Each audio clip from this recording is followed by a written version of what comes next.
जा रहे हैं फ्रिक्शन का लेक्चर नंबर 1 बेसिक कंसेप्ट। इसके अंदर हम लोग देखेंगे स्टैटिक फ्रिक्शन डेवलप कैसे होता है, किस तरीके से काइनेटिक फ्रिक्शन एक्ट करता है, कोल्ड वेल्डिंग क्या होती है। तो बहुत सारे बेसिक कंसेप्ट इसमें क्लियर होंगे, फिर हम न्यूमेरिकल की तरफ बढ़ेंगे। तो चलो स्टार्ट करते हैं।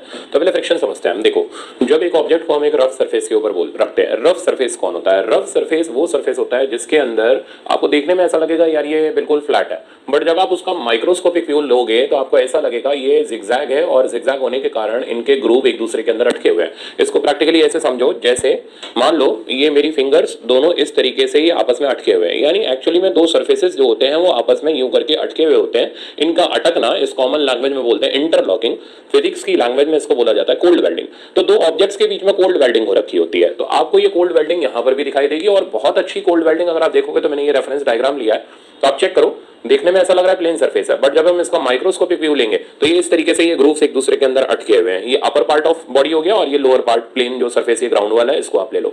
तो दो सरफेसेस के बीच में जो देखने में हमें प्लेन दिखाई देते हैं, एक्चुअली में प्लेन नहीं होते, उनके बीच में इंटरलॉकिंग या कोल्ड वेल्डिंग हो रखी होती है।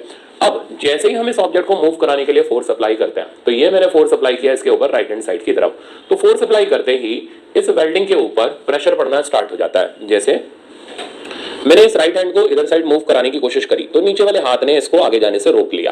तो क्या होता है, जैसे ही मैंने फोर्स अप्लाई करी वेल्डिंग के ऊपर प्रेशर पड़ना स्टार्ट हुआ, और इस प्रेशर की वजह से जो फोर्स डेवलप होती है उस फोर्स को बोलते हैं फोर्स ऑफ स्टैटिक फ्रिक्शन। तो आगे मैं कभी भी पूछूं स्टैटिक फ्रिक्शन क्यों डेवलप हो रहा है, कब डेवलप हो रहा है, तो सीधी सी बात कि भाई वेल्डिंग पर प्रेशर पड़ रहा होगा, और उस प्रेशर के पड़ने की वजह से जो फोर्स डेवलप होगी उसको बोला जाएगा फोर्स ऑफ स्टैटिक फ्रिक्शन।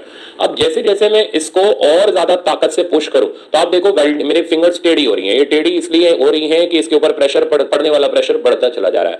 तो as force of applied force increases, welding पर पड़ने वाला प्रेशर आल्सो इंक्रीजेस, और धीरे धीरे धीरे धीरे फ्रिक्शन का वैल्यू बढ़ता चला जाता है। अब एक मोमेंट ऐसा आता है, देखो मेरा हाथ शेक कर रहा है, ठीक है ना, ये शेक मैं फील दिलाने के लिए कर रहा हूं, एक्चुअली मैं नहीं कर रहा। तो ये शेक इसलिए कर रहा है कि अब भाई ठीक है बहुत ज्यादा ताकत लगा रखी है, अब इससे ज्यादा ताकत से हमें रोकना इसके लिए बिल्कुल भी पॉसिबल नहीं है। यानी ये वो मोमेंट है जब वेल्डिंग बस टूटने ही वाली है। तो जिस वक्त वेल्डिंग टूटने वाली होती है उस वक्त पड़ने वाला प्रेशर मैक्सिमम होता है, और इस फोर्स ऑफ फ्रिक्शन को या लिमिटिंग कंडीशन को हम बोलते हैं एफएस मैक्स, यानी स्टैटिक फ्रिक्शन की मैक्सिमम वैल्यू। तो मैं धीरे धीरे करके स्टार्ट करता हूं, नहीं तो सब मिक्स हो जाएगा। तो पहली चीज, स्टैटिक फ्रिक्शन कब डेवलप होता है? तो स्टैटिक फ्रिक्शन तब डेवलप होता है जब वेल्डिंग पर प्रेशर पड़ना स्टार्ट होता है। तो जब वेल्डिंग पर प्रेशर पड़ना या प्रेशर अप्लाई करते हैं,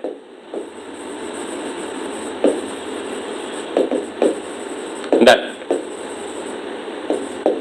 उस प्रेशर की वजह से या फोर्स की वजह से स्टैटिक फ्रिक्शन डेवलप होता है।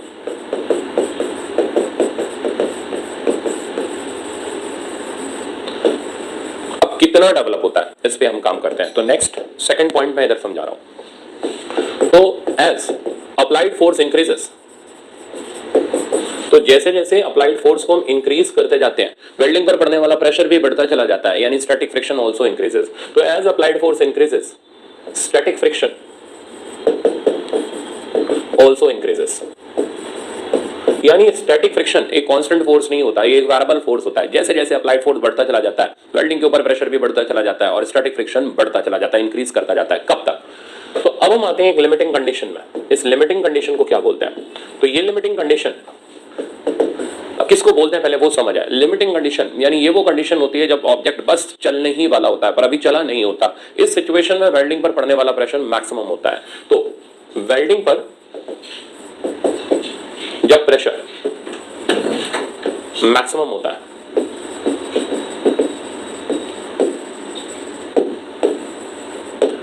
और वेल्डिंग बस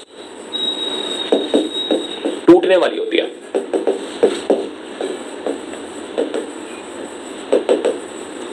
तब friction is called limiting friction और एफएस मैक्स यानी स्टैटिक फ्रिक्शन की मैक्सिमम वैल्यू। तो अब स्टैटिक फ्रिक्शन का कोई फॉर्मूला नहीं होता, वो अप्लाइड फोर्स के ऊपर डिपेंड करता है। जैसे जैसे आप धक्का देने की ताकत बढ़ाते जाओगे स्टैटिक फ्रिक्शन बढ़ता चला जाएगा, बढ़ेगा तब तक जब तक लिमिटिंग कंडीशन ना आ जाए, यानी वेल्डिंग ना टूटने वाली हो। तो अब हम बात करते हैं यार ये एफएस मैक्स होता कितना है और इसका क्या फॉर्मूला होता है। तो ये एफएस मैक्स का फॉर्मूला होता है म्यू एस इनटू एन, जहां म्यू एस को बोलते हैं कोएफिशिएंट ऑफ स्टैटिक फ्रिक्शन और ये सरफेस के ऊपर डिपेंड करता है, जितना ज्यादा सरफेस रफ होगा म्यूएस का वैल्यू उतना ज्यादा होगा। जैसे रबर के लिए म्यूएस का वैल्यू बहुत ज्यादा होता है, तकरीबन क्लोज टू 1 के आसपास होता है। बट वहीं अगर हम ऑयलिंग कर दें, यानी हम इन ग्रुप को भरने की कोशिश करें, अब ग्रुप कैसे भरेंगे, ग्रुप भरने के लिए आप इनके बीच में कोई ऑयल की लेयर डाल दो तो यही जो इंटरलॉकिंग ज्यादा हो रखी है थोड़ी सी कम हो जाएगी, या आप इस सरफेस को उठा करके ऊपर की तरफ ले आओ तो भी क्या होगी, इंटरलॉकिंग के ऊपर पड़ने वाला प्रेशर कम हो जाएगा। तो कुल मिलाकर के आपने इनकी इंटरलॉकिंग को वीक कर दिया, अंदर धसने की बजाय बाहर की तरफ निकाल दिया, तो इसको चलाना आसान हो जाएगा। तो जितनी इंटरलॉकिंग कमजोर होगी ऑब्जेक्ट उतना चलाना आसान होगा, और जितनी इंटरलॉकिंग मजबूत होगी ऑब्जेक्ट को चलाना उतना डिफिकल्ट होगा। तो एफएस मैक्स हो गया mu S into N, mu S हो गया कोएफिशिएंट ऑफ स्टैटिक फ्रिक्शन जो सरफेस के ऊपर डिपेंड करता है, एन हो गया नॉर्मल रिएक्शन। तो एक बार वापस से रिवाइज करते हैं। तो जब एक ऑब्जेक्ट दूसरे ऑब्जेक्ट के ऊपर पड़ा हुआ है, रखा हुआ है, तो इन दोनों ऑब्जेक्ट के बीच में हो रखी होती है इंटरलॉकिंग या फिर कोल्ड वेल्डिंग। जैसे ही हम इसको चलाने के लिए फोर्स अप्लाई करते हैं, वेल्डिंग पर प्रेशर पड़ना स्टार्ट होता है। प्रेशर पड़ने की वजह से ये जो फोर्स लगाता है इस फोर्स को बोलते हैं स्टैटिक फ्रिक्शन।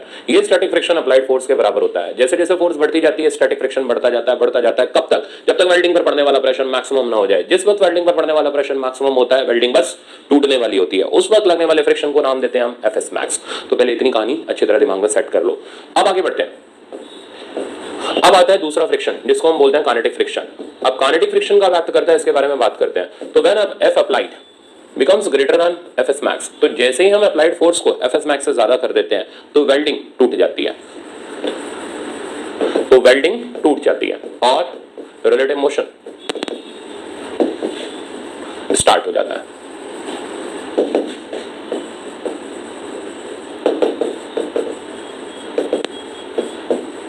तो वेल्डिंग टूट जाती है एंड रिलेटिव मोशन स्टार्ट हो जाता है। अच्छा, अब क्या होता है? अब मैं अगर आपको प्रैक्टिकली दिखाऊं तो जैसे ये था सिचुएशन, वेल्डिंग बस टूटने वाली है, अब वेल्डिंग टूट गई और ऑब्जेक्ट इस तरीके से चल रहा है। मैं स्लो मोशन में दिखा रहा हूं। तो ये चल रहे हैं, ग्रूव अटक रहे हैं पर पूरी तरह नहीं अटक पा रहे, चल रहे हैं, अटक रहे हैं, चल रहे हैं, अटक रहे हैं। तो इसको हम सिंपल लैंग्वेज में बोलेंगे दोनों ऑब्जेक्ट एक दूसरे के ऊपर रगड़ रगड़ के चल रहे हैं। तो रगड़ने की वजह से जो फ्रिक्शन डेवलप होता है उस फ्रिक्शन को बोलते हैं हम काइनेटिक फ्रिक्शन।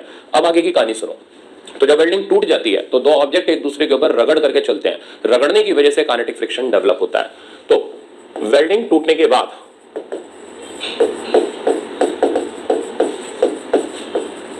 ऑब्जेक्ट, अब ये हिंदी में मैं इसलिए लिख रहा हूं मिक्स करके ताकि आपके दिमाग में सेट रहे कि यार कब किस सिचुएशन में कौन सा फ्रिक्शन आएगा। तो वेल्डिंग टूटने के बाद ऑब्जेक्ट रगड़ के चलते हैं एंड इस वजह से जो दोनों के बीच में फोर्स लगता है इज कॉल्ड काइनेटिक फ्रिक्शन। अब काइनेटिक फ्रिक्शन जो होता है इसका फॉर्मूला होता है म्यू के इनटू एन, जहां म्यू के हो गया कोफिशिएंट ऑफ काइनेटिक फ्रिक्शन, और ये भी सरफेस के ऊपर डिपेंड करता है बट इसका वैल्यू म्यू एस से थोड़ा सा कम होता है। कारण कि जब भी बॉन्ड बना हुआ है तो उसको तोड़ना डिफिकल्ट है, बट एक बार बॉन्ड टूट जाए तो फिर उसको मेंटेन रखना आसान है। तो म्यू के की वैल्यू जो होती है slightly less than mu S होती है। तो mu K is called coefficient of kinetic friction and slightly less than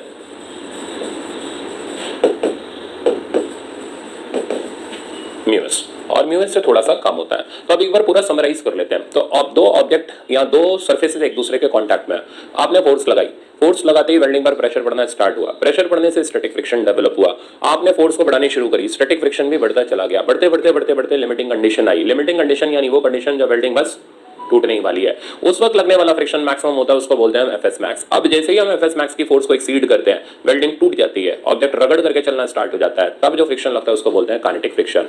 तो इन सब चीजों को हम लोग समराइज कर लेते हैं एक स्पेशल फॉर्म में, और वो स्पेशल फॉर्म ये रहा। तो सबसे पहले हमें देखना पड़ेगा कि अप्लाइड फोर्स तो है, वो अप्लाइड फोर्स एफएस मैक्स से छोटा है या एफएस मैक्स से ज्यादा है। तो मैंने लिया applied force is less than FS max. इस बात का मतलब है कि वेल्डिंग टूटी है या नहीं टूटी है। तो जब अप्लाइड फोर्स एफएस मैक्स से कम होगा तो वेल्डिंग नहीं टूटी होगी, तो वेल्डिंग नहीं टूटेगी।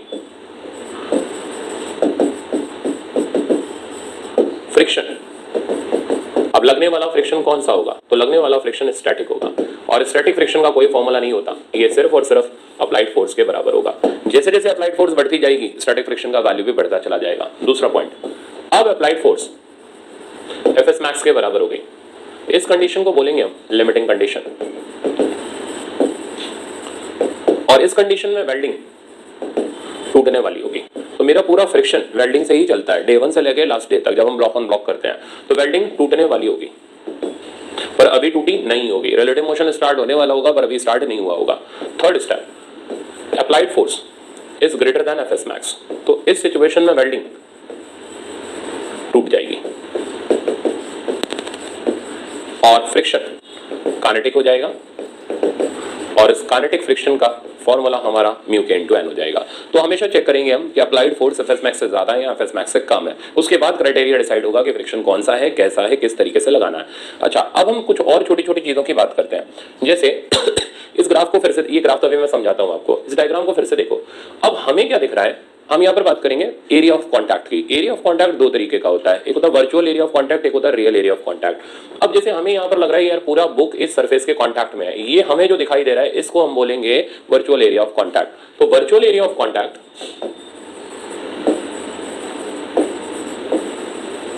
ये वो एरिया होता है which is observed bye observer.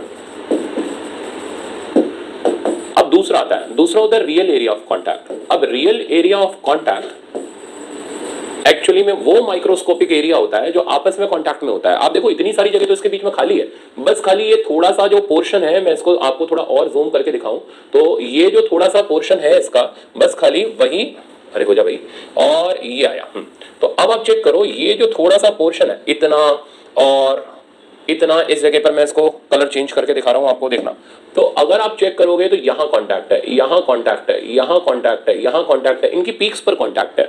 तो ये जो हमने ग्रीन कलर के डॉट्स इसके ऊपर बनाए हैं, ये है रियल एरिया ऑफ कांटेक्ट। और जो हमें बाहर बाहर से दिखाई दे रहा है कि यार इतना सारा बुक का सरफेस कांटेक्ट में, इसको बोलते हैं हम वर्चुअल एरिया ऑफ कांटेक्ट। तो रियल एरिया ऑफ कांटेक्ट की वैल्यू अलग होती है और वर्चुअल एरिया ऑफ कांटेक्ट की वैल्यू जो होती है वो अलग होती है। तो दोनों एरिया ऑफ कांटेक्ट अलग अलग होते हैं। तो पहले ये कंफ्यूज नहीं होना कि कौन रियल एरिया ऑफ कांटेक्ट है और कौन वर्चुअल एरिया ऑफ कांटेक्ट है। अब इसका फ्रिक्शन से क्या लेना देना, तो समझो friction force area of contact के ऊपर डिपेंड नहीं करती। एरिया ऑफ कांटेक्ट यानी वो एरिया जो हमें दिखाई देता है, वो डिपेंड करती है रियल एरिया ऑफ कांटेक्ट के ऊपर, जो कि हमारे सिलेबस में नहीं है, माइक्रोस्कोपिक एरिया ऑफ कांटेक्ट इसको बोलते हैं। तो friction force does not depends upon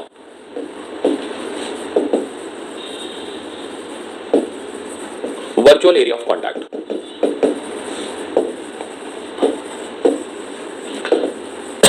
तो जब भी ये बोला जाए कि यार फलानी बुक का ए पोर्शन एरिया ऑफ कांटेक्ट है और 2A portion area of contact है, यहाँ जैसे मान लो ये पेन मैंने रखा, मैंने बोला यार इसका ए एरिया इसके कांटेक्ट में है, तो वो उसकी हम बात करेंगे, वो होगा वर्चुअल एरिया। रियल एरिया हमेशा माइक्रोस्कोपिक व्यू से निकाला जाता है, वो हमारे सिलेबस में नहीं है। उस रियल एरिया की वैल्यू 10⁻⁻⁴ टाइम्स वर्चुअल एरिया होती है, याद रखना इस चीज को। तो friction force does not depends upon the virtual area of contact, it only depends upon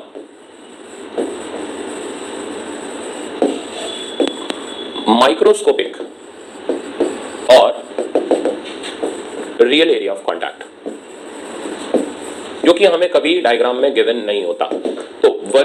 तो रियल एरिया ऑफ कांटेक्ट की जो वैल्यू होती है, मैं इसका कलर चेंज कर दे रहा हूं, ये इंपॉर्टेंट पॉइंट है और इस रिजल्ट को आप याद रखना। तो जो रियल एरिया होता है, माइक्रोस्कोपिक एरिया होता है, 10⁻⁻⁴ टाइम्स वर्चुअल एरिया होता है। तो जब भी दिया जाता है कि भाई ए एरिया कांटेक्ट का 2A एरिया कांटेक्ट का बता, दोनों में फ्रिक्शन कैसा लगेगा, तो फ्रिक्शन एरिया के ऊपर डिपेंड नहीं कर रहा, क्योंकि वो जो बात चल रही है वो हमेशा वर्चुअल एरिया की ही चल रही होगी। जब तक क्वेश्चन में ये मेंशन ना हो माइक्रोस्कोपिक एरिया, तब तक आपको वो कंसीडर नहीं करना। ये पॉइंट आप हमेशा ध्यान रखना। मैं इस पे अभी न्यूमेरिकल आपको करा दूंगा, छोटा सा न्यूमेरिकल होगा। अब देखो, तो ये दोनों सरफेसेस एक दूसरे के कांटेक्ट में है, दोनों के बीच में वेल्डिंग बनी हुई है। अब आपने चलाने के लिए फोर्स लगाई, जैसे आपने फोर्स लगाई वेल्डिंग पर प्रेशर बढ़ना स्टार्ट हुआ। जैसे जैसे आपने फोर्स को बढ़ाते चले जाओगे, वैसे वैसे अप्लाइड, जैसे जैसे अप्लाइड फोर्स बढ़ाते चले जाओगे, वेल्डिंग के ऊपर पड़ने वाला प्रेशर भी बढ़ता चला जाएगा, स्टैटिक फ्रिक्शन भी बढ़ता चला जाएगा। तो स्टैटिक फ्रिक्शन अप्लाइड फोर्स के साथ बढ़ता चला जाता है। चलते चलते चलते चलते अब एक मोमेंट ऐसा आता है जब अप्लाइड फोर्स इतनी ज्यादा हो जाती है कि वेल्डिंग पर पड़ने वाला प्रेशर मैक्सिमम होता है, वेल्डिंग बस टूटने वाली होती है। इस वक्त लगने वाला फ्रिक्शन कहलाता है एफएस मैक्स। तो यहां से लेके यहां तक का ग्राफ, जो ये लीनियर ग्राफ इंडिकेट कर रहा है, इस रीजन के अंदर जो लगने वाला फ्रिक्शन है, उस फ्रिक्शन को हम नाम देंगे स्टैटिक फ्रिक्शन। ये वो जगह है जहां वेल्डिंग बस टूटने वाली है। अब जैसे ही आपने अप्लाइड फोर्स को थोड़ा सा ज्यादा किया, वेल्डिंग टूट जाती है। और ये आप देख रहे हो ना, थोड़ा सा zigzag नेचर, ये हमारे सिलेबस में नहीं है। यहां वेल्डिंग टूट जाती है और फ्रिक्शन का नेचर स्टैटिक से कन्वर्ट हो जाता है काइनेटिक्स के अंदर, काइनेटिक फ्रिक्शन के अंदर, जहां ऑब्जेक्ट रगड़ करके चलते हैं और रगड़ने की वजह से जो फ्रिक्शन डेवलप होता है उसको बोलते हैं काइनेटिक फ्रिक्शन।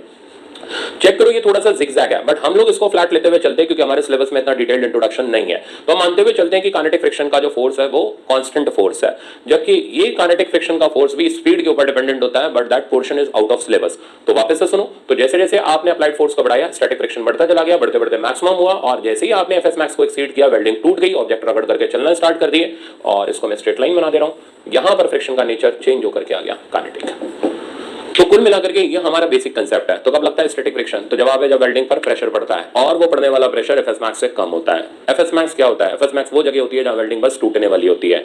जब फोर्स एक्सीड कर जाती है एफएस मैक्स को तो वेल्डिंग टूट जाती है, ऑब्जेक्ट चलना स्टार्ट कर देता है। तो ये कुल मिलाकर के हमारा फ्रिक्शन का पूरा ओवरव्यू है। फ्रिक्शन फोर्स एरिया के ऊपर डिपेंड नहीं करती। एरिया से मतलब यही है, जब मैंने ऐसे ही बोल दिया एरिया, तो वो वर्चुअल एरिया ऑफ कॉन्टैक्ट है, वो सिर्फ रियल एरिया पे डिपेंड करती है जो हमें गिवन नहीं होता।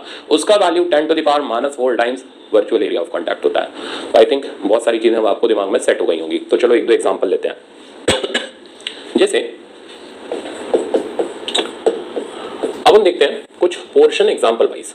मान लो ये ब्लॉक है, मास इसका 10 kg है, और इसको मैंने सरफेस के ऊपर रख दिया। इस सरफेस का कोफिशिएंट ऑफ स्टैटिक फ्रिक्शन 0.5 है, कोफिशिएंट ऑफ काइनेटिक फ्रिक्शन 0.4 है।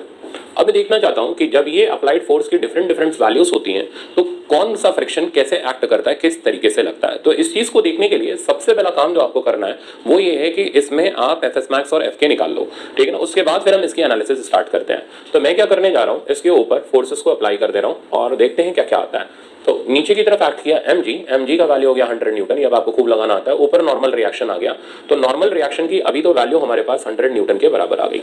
नॉर्मल रिएक्शन 100 न्यूटन आते ही अब हमने फटाक से एफएस मैक्स ले लिया। एफएस मैक्स का फॉर्मूला हो गया म्यूएस इंटू एन, म्यूएस की वैल्यू हो गई 0.5, एन की वैल्यू हो गई 100, तो ये आ गया 50।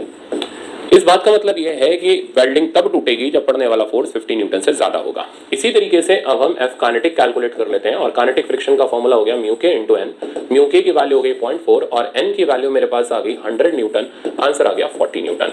तो काइनेटिक फ्रिक्शन यानी जब ऑब्जेक्ट रगड़ करके चल रहे होंगे तो उस वक्त जो पोजीशन मिल रहा होगा वो 40 न्यूटन का मिल रहा होगा।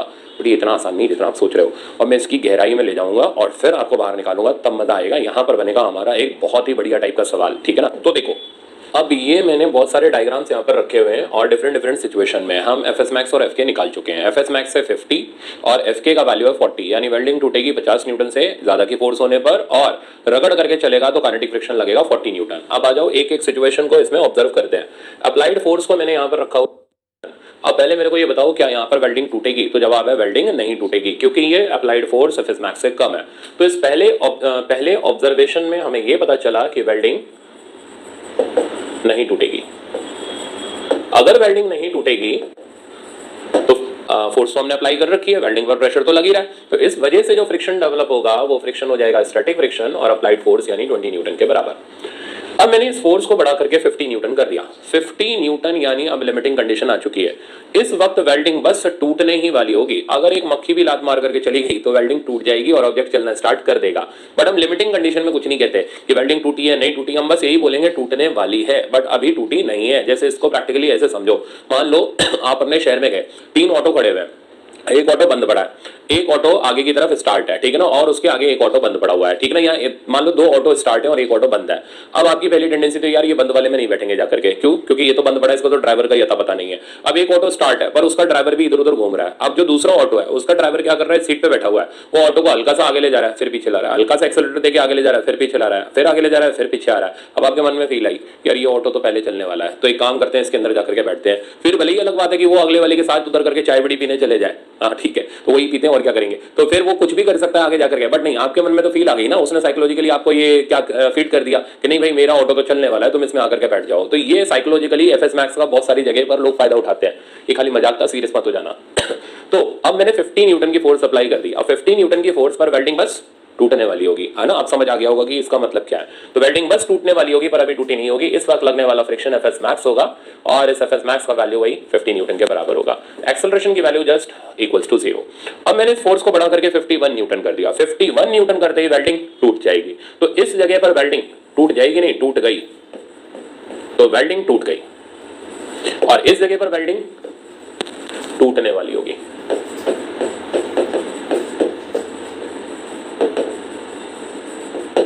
तो तो यहाँ वेल्डिंग टूट जाएगी और टूटते ही ऑब्जेक्ट रगड़ करके चलेगा, रगड़ने की वजह से फ्रिक्शन जो आ जाएगा वो काइनेटिक आ जाएगा। इसका वैल्यू कितना था 40। अब चेक करो बेटा, ये ज्यादा है और ये कम है, तो इस वजह से इस ब्लॉक के पास एक्सेलरेशन आएगा और इस एक्सेलरेशन को हम कैलकुलेट करेंगे अपना वही पिछला लॉ ऑफ मोशन लगा के, चलाने वाला माइनस रोकने वाला बराबर मास इनटू एक्सेलरेशन। तो इक्वेशन आ गई 51 माइनस 40 इक्वल्स टू मास हो गया 10 और एक्सेलरेशन हमारे पास ए आ गया।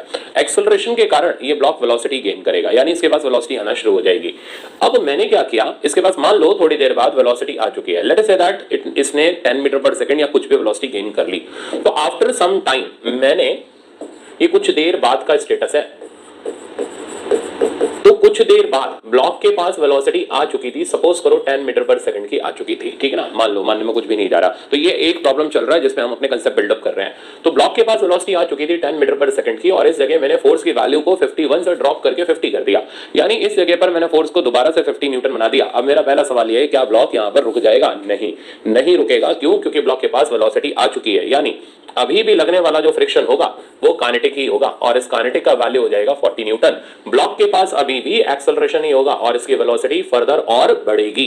यानी अगर आपने एक बार मोशन स्टार्ट कर दिया, फिर आप फोर्स को थोड़ा सा भी कम करो तो भी फर्क नहीं पड़ता, डब्बा तब भी एक्सेलरेट करता रहता है। अब देखो, मैंने इस फोर्स को 50 न्यूटन से कम करके 45 कर दिया, अभी भी वेलोसिटी बढ़ रही थी। मान लो अब ये वेलोसिटी 12 मीटर पर सेकंड हो चुकी है, वेलोसिटी है इसलिए ऑब्जेक्ट रगड़ के चल रहा है, तो लगने वाला फ्रिक्शन अभी भी काइनेटिक ही है और 40 न्यूटन है। मजे की बात है, अभी भी एक्सेलरेशन है, अभी भी वेलोसिटी बढ़ेगी। देखो यहां पर तो नहीं चला था, यहां पर 50 पे नहीं चला था, बट एक बार चला दिया तो फिर 50 और 45 करने पर भी वो एक्सेलरेट करते हुए चल रहा है। यही जादू है यहां पर फ्रिक्शन का। एक बार अगर मोशन इनिशिएट कर दिया जाए तो फिर उसे कंटिन्यू रखना आसान होता है, डब्बा एक्सेलरेट करता रहता है। कब तक? तो अभी भी कर रहा है, यानी इसकी वेलोसिटी अभी भी बढ़ेगी। अब मैंने इसे 40 कर दिया, मान लो वेलोसिटी बढ़ते बढ़ते बढ़ते बढ़ते 15 मीटर पर सेकंड तक आ चुकी थी। अब 40 न्यूटन करते ही वेलोसिटी है इसलिए अभी भी रगड़ के चल रहा है, फ्रिक्शन काइनेटिक हो जाएगा 40 न्यूटन और दोनों फोर्सेस बराबर हो गई, एक्सेलरेशन 0 हो जाएगा, रुकेगा नहीं, वेलोसिटी कांस्टेंट हो जाएगी। ये बहुत इंपॉर्टेंट पॉइंट है। तो मतलब अगर ऑब्जेक्ट को चलाना है तो एफएस मैक्स से हल्का सा ज्यादा फोर्स लगाओ, उससे ज्यादा लगते ही ब्लॉक फट से एक्सेलरेट करेगा। एक्सेलरेशन के कारण वेलोसिटी तब तक बढ़ेगी जब तक फोर्स कम करके काइनेटिक फ्रिक्शन के बराबर ना हो जाए। यहां पर होने के बाद वेलोसिटी कांस्टेंट हो जाएगी। तो कभी भी लिखा मिले कि एक ब्लॉक कांस्टेंट वेलोसिटी से चल रहा है तो 100% दिमाग में सेट कर लेना, अप्लाइड फोर्स काइनेटिक फ्रिक्शन के बराबर होगा, तभी उस सिचुएशन में वो कांस्टेंट वेलोसिटी से चलेगा। नोट बना के अलग से लिख लेना। तो क्या रुका? अभी तक नहीं रुका। मतलब एक बार चला दिया ना, फिर फोर्स को आप 40 तक भी ले आए तो भी चलता रहेगा और 40 पर भी कांस्टेंट वेलोसिटी से ही चलेगा। अब मैंने इसको 35 किया, वेलोसिटी थी 15 मीटर पर सेकंड। अब 35 न्यूटन करते ही रगड़ने की वजह से काइनेटिक फ्रिक्शन लग रहा है, बट अब इसका वैल्यू इससे ज्यादा हो गया। तो अब इसके पास ये ज्यादा है, ये कम है, तो ये ए आया जो कि काम करेगा रिटार्डेशन का। अब ब्लॉक की वेलोसिटी आगे जाने पर कम होगी, कम होते होते एक जगह पर रुक जाएगा और रिटार्डेशन की अगर हम इक्वेशन बनाएंगे तो बनेगी 40 minus 35 is equal to 10a। वहां से रिटार्डेशन आएगा, फिर उसके बाद जाकर के ब्लॉक की वेलोसिटी 0 हो जाएगी। अब 35 न्यूटन अगर लग रहा है तो यह मोशन को स्टार्ट नहीं कर पाएगा। जिस जगह वेलोसिटी 0 हो जाएगी, वेल्डिंग दोबारा से बिल्डअप हो जाएगी, लगने वाला फ्रिक्शन फिर से स्टैटिक हो जाएगा, वैल्यू फिर से 35 न्यूटन हो जाएगी। तो ये मैंने बॉडी को रोक करके चलाया, फिर चला करके फिर रोक दिया, ये पूरा मैंने एनालिसिस आपको सिखाया। तो मेरे ख्याल से मजा आ गया होगा, समझ आ गया होगा फ्रिक्शन का रोल कि कहाँ कैसे लगता है। और एक बार फटाफट से फिर से लेक्चर रिवाइंड करके आप जरूर देख लेना। अब आप सोच रहे हो कि बेसिक कंसेप्ट में यार सर ग्राफ पढ़ाने वाले हैं, नहीं ऐसा नहीं होता। बेसिक कंसेप्ट के अंदर हम लोग बहुत गहराई तक घुस करके फिर बाहर निकलते हैं। तो फ्रिक्शन तो बहुत इंटरेस्टिंग है और आगे आने वाले लेक्चर के अंदर बड़े सारे शॉर्टकट्स मैं आपको दूंगा। तो चलो देखते हैं आगे। अगला प्रॉब्लम है, कहते हैं एज शोन इन डायग्राम। ये मतलब ये जो प्रॉब्लम आप करने जा रहे हो ना, स्टैंडर्ड नीट लेवल के लिए बिल्कुल परफेक्ट फिक्स प्रॉब्लम है। आपके कंसेप्ट क्लियर है, आप फ्रिक्शन लगा सकते हो। नहीं क्लियर, खाली रट्टे मारे हुए फॉर्मूले के, फ्रिक्शन नहीं आएगा। इसमें मजा तब आता है जब हम यहाँ पर आईटी वालों को पढ़ाते हैं। हाँ, इधर तो आईटी वाले भी अलग बैचेस में चलते हैं, तो 7-7 ब्लॉक एक साथ ऊपर रख के चला देते हैं, और आईटी एडवांस के लिए होते हैं। बट मेडिकल के लिए आपको सिर्फ 2 डब्बे चलाने हैं, वो तो आप फटाक से फ्रैक्शन ऑफ सेकंड में ऐसा शॉर्टकट बताऊंगा कि खत्म हो जाएगा। चलो देखो, तो ये कह रहा है as shown in diagram when applied force exceeds 50 newton motion just start. तो कहता है जब 50 न्यूटन से एक्सीड करते हैं तो मोशन जस्ट स्टार्ट। इसका मतलब ये 50 न्यूटन एफएस मैक्स से हल्का सा ज्यादा है, यानी लिमिटिंग कंडीशन लेते हुए चले तो 50 newton equals to FS max है। अच्छा, when it becomes 40 newton object moves with constant velocity. आप देखो आ गया ना, कांस्टेंट वेलोसिटी से कब चलेगा, जब अप्लाइड फोर्स काइनेटिक के बराबर हो जाएगा, यानी ये 40 न्यूटन काइनेटिक फ्रिक्शन के बराबर है। और मैंने पूछ डाला म्यू एस और म्यू के। हो गया परफेक्ट सवाल। तो अब खत्म कर देते हैं। ओके, सबसे पहले हम नॉर्मल निकालेंगे, तो वो तो बच्चों वाला काम है, आराम से आप कर लोगे। नीचे आ गया 200 न्यूटन, तो नॉर्मल रिएक्शन का वैल्यू मेरे पास आ गया 200 न्यूटन। अब सॉल्यूशन पार्ट में आते हैं बेटा। अब ये जो 50 न्यूटन है जस्ट स्टार्ट कर रहा है, इसलिए ये 50 न्यूटन का फोर्स एफएस मैक्स के बराबर होगा। तो 50 newton equals to FS max हो गया mu S into N. N की जगह मेरे पास आ गया 200। यहाँ से बेटा म्यू एस का वैल्यू आ गया 550/200, और जिसको आप सिंप्लीफाई करोगे तो ये आ जाएगा 1/4 यानी 0.25। तो म्यू एस का वैल्यू हमें मिल गया 0.25, ठीक है ना। अब इसी तरीके से हम काइनेटिक फ्रिक्शन पर बढ़ते हैं। कहता है जब 40 न्यूटन बचा तो ऑब्जेक्ट कांस्टेंट वेलोसिटी से चल रहा है। तो अब जब ये 40 न्यूटन है तो कांस्टेंट वेलोसिटी है, और कांस्टेंट वेलोसिटी तभी होगी जब एक्सेलरेशन 0 होगा। वो तभी होगा जब दोनों फोर्सेस बैलेंस हो जाएंगे, यानी ये is equals to F K. तो 40 newton is equals to mu K into 200। यहाँ से म्यू के की वैल्यू आ गई मेरे पास 1/5 यानी 0.2। तो दोनों फ्रिक्शन कोफिशिएंट मेरे पास आ गए। म्यू एस आ गया 0.25 और म्यू के का वैल्यू आ गया 0.2, और कंसेप्ट में मजे भी आ गया। अब हमें सब पता भी चल गया कब स्टैटिक लगता है कब काइनेटिक लगता है। आगे बढ़ते हैं। नेक्स्ट प्रॉब्लम ये रहा, कहता है shown in diagram when applied force exceeds 60 Newton object just start it's motion. तो अब तो समझ गए यार, ये म्यू एस का पंगा चल रहा है।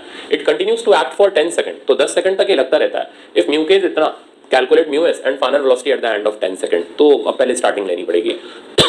पहले आपको नॉर्मल निकालना पड़ेगा। नॉर्मल हो गया बेटा 100 न्यूटन के बराबर। तो सॉल्यूशन के पार्ट में सबसे पहले ये जो 60 न्यूटन का फोर्स है ये हो गया एफएस मैक्स के बराबर, क्योंकि ये मोशन को जस्ट स्टार्ट कराने के लिए चाहिए। तो mu S into N, N की जगह आ गया 100 एंड म्यू एस का वैल्यू हो गया 0.6। चलो पहला पार्ट तो खत्म। अब आगे बढ़ते हैं। अब हमें क्या करना है, जब हमने 60 न्यूटन का फोर्स लगाया तो ऑब्जेक्ट ने मोशन को जस्ट स्टार्ट कर दिया। मैं एक बार वापस पीछे चलो। म्यू के हमें क्वेश्चन में दे रखा है 0.4, तो हम लगे तो एफ के भी लिख लेते हैं। एफ के की वैल्यू हो गई 0.4 इंटू 100, यानी आंसर आ गया 40 न्यूटन। तो देखना, तो अब जब हमने फोर्स को स्लाइटली एक्सीड किया 60 न्यूटन से, तो लेते हुए तो हम 60 न्यूटन ही चलेंगे, बट स्लाइटली एक्सीड का मतलब ये हो गया कि वेल्डिंग टूट गई। अब टूटते साथ ही पीछे जो फ्रिक्शन लगा वो हो गया काइनेटिक फ्रिक्शन, जिसका वैल्यू हो गया 40 न्यूटन। अब ब्लॉक एक्सेलरेट करते हुए चलेगा, और ये कहता है, ये तो t = 0 का स्टेटस है, इनिशियली ये रेस्ट पर ही था। तो कहता है 10 सेकंड तक ये फोर्स कंटिन्यूज टू एक्ट। तो 10 सेकंड तक अगर ये कंटिन्यूज टू एक्ट है तो फिर यार इसकी वेलोसिटी बढ़ी जाएगी ना, और वही वो वेलोसिटी हमसे जानना चाह रहा है। मतलब इस चैप्टर के अंदर फ्रिक्शन भी है, लॉज ऑफ मोशन भी है, काइनेमेटिक्स भी है, तो बड़ा मजेदार टाइप का हमारा सवाल तैयार हो गया। अब स्टार्टिंग लेते हैं। हम सबसे पहले एक्सेलरेशन निकालेंगे। एक्सेलरेशन निकालने के लिए चलाने वाला माइनस रोकने वाला इज इक्वल्स टू 10 × a। यहां से बेटा a का वैल्यू आ गया 2 मीटर/सेकंड²। एक्सेलरेशन निकालने के बाद अब हम इसमें काइनेमेटिक्स लगाएंगे, और काइनेमेटिक्स लगा करके हम इसकी फाइनल वेलोसिटी निकालेंगे। इनिशियल हमें पता है 0 है, एक्सेलरेशन हमें पता है 2 मीटर/सेकंड² है। जिस टाइम बाद वेलोसिटी निकालनी है वो 10 सेकंड है। अब जितनी वेलोसिटी निकालनी है वो फर्स्ट इक्वेशन लगाओ, v = u + at, खत्म हो गया सवाल। u की जगह बेटा अपने पास आ गया 0, a की जगह हमारे पास आ गया 2, t की जगह आ गया 10। फाइनल आंसर आ गया 20 मीटर/सेकंड। तो 20 मीटर/सेकंड इसकी फाइनल वेलोसिटी है 10 सेकंड के बाद। अभी तक कहीं रिटार्ड नहीं किया। ओके, नेक्स्ट प्रॉब्लम देखते हैं। ये कह रहा है as shown in diagram object is given velocity of 10 metre per second. तो मैं डायग्राम बनाना भूल गया और मैं बना दे रहा हूं। अच्छा, 10 kg का ये ब्लॉक है और इसको हमने पहले से ही वेलोसिटी दे रखी है, और ये वेलोसिटी दे रखी है आपको 10 मीटर/सेकंड। कोई फोर्स एक्सटर्नल अब हमने अप्लाई नहीं करी, मतलब ब्लॉक को बस यूं करके पुश करके छोड़ दिया ग्राउंड के ऊपर। अब क्योंकि वेलोसिटी दे रखी है तो ये रगड़ के जा रहा होगा, और रगड़ने की वजह से इस पे सिर्फ और सिर्फ काइनेटिक फ्रिक्शन लग रहा होगा। अब ये सिर्फ और सिर्फ काइनेटिक फ्रिक्शन फॉर्मूला हो गया म्यू के। म्यू के का वैल्यू आपको क्वेश्चन में गिवन ही है 0.5, और नॉर्मल आपको पता ही है 100 है। तो ये 50 न्यूटन का काइनेटिक फ्रिक्शन इसको आगे ले जाने पर रिटार्ड कराएगा, ठीक है ना। और रिटार्ड करा के कुछ दूरी पर इसकी वेलोसिटी को 0 कर देगा। तो सॉरी, वेलोसिटी को 0 कर देगा। अब वेलोसिटी 0 हो जाएगी तो हमें पता करना है स्टॉपिंग डिस्टेंस। स्टॉपिंग डिस्टेंस यानी कितना डिस्टेंस आगे जाकर के रुका, as well as stopping time. तो अब ये दोनों सवाल भी हमारे बिल्कुल सिंपल वैरायटी के हो गए। शुरुआत हम इससे रिटार्डेशन निकालते हैं। तो F K is equals to M A, क्योंकि सिर्फ और सिर्फ इसके ऊपर एफ के ही लग रहा है और वो ये ए ला रहा है रिटार्डेशन इसलिए क्योंकि वेलोसिटी के अपोजिट है। मैंने यहाँ कहीं माइनस नहीं डाला क्योंकि माइनस का सिग्निफिकेंस ये होता है कि ए वी के अपोजिट है, यहाँ थोड़ा ना वी आया है, वो तो जहां आएगा हम वहां पर यूज में लेंगे, यानी काइनेमेटिक्स की इक्वेशन में हम साइन डालेंगे। तो एफ ए की वैल्यू होगी मेरे पास 50, मास हो गया 10, यहां से बेटा अपने पास ए का वैल्यू रिटार्डेशन का वैल्यू आ गया 5 मीटर पर सेकंड स्क्वायर। अब सेकंड स्टेप में आते हैं, अब हमें पता करना है स्टॉपिंग डिस्टेंस।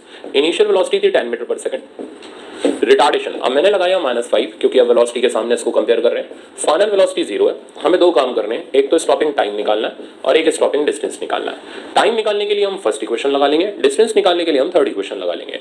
तो फर्स्ट इक्वेशन लगाई v = u + at, data put किया, u की जगह मेरे पास हो गया 10, a की जगह हो गया -5 × t, t का वैल्यू आ गया 2 सेकंड। तो 2 सेकंड के बाद ब्लॉक रुक जाएगा। इसी तरह थर्ड इक्वेशन लगाई, v का वैल्यू हो गया 0, u² हो गया 100 -2, a की जगह 5 × s। तो स्टॉपिंग डिस्टेंस आ गया मेरे पास 10 मीटर।